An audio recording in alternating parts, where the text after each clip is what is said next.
Direct quotes are necessary in your reporting and writing to allow sources to speak for themselves. Readers and viewers want to hear from sources in their own words. Direct quotes convey emotion, meaning, opinion, and perspective. They also need to be attributed and punctuated correctly.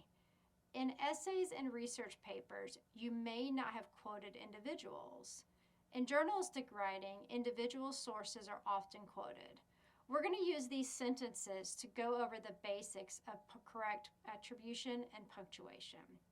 I have two separate sentences we're going to work with to start with the basics. So this first sentence was said, this was a quote said by Kirby Smart when Georgia won the national championship. So you would have this quote, and then you would go and add your quotation marks.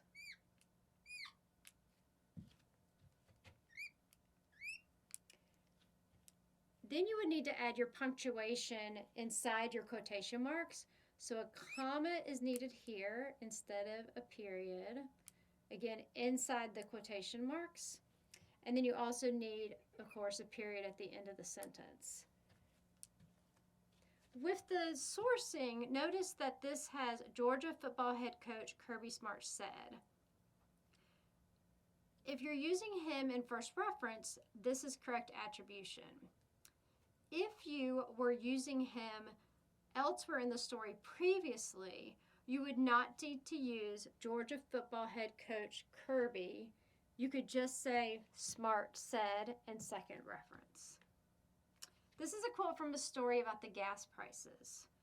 In this quote, the individual is not as well known and frequently quoted, so the reporter would need to include identification information about her that would go after the name. So again, if I'm punctuating this quote, I'm putting my quotation marks here.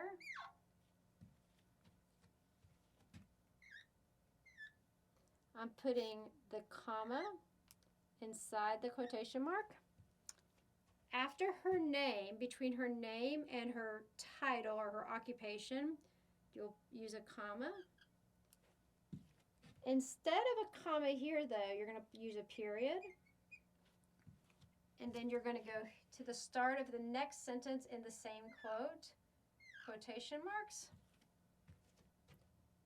period, inside the closing quotation mark.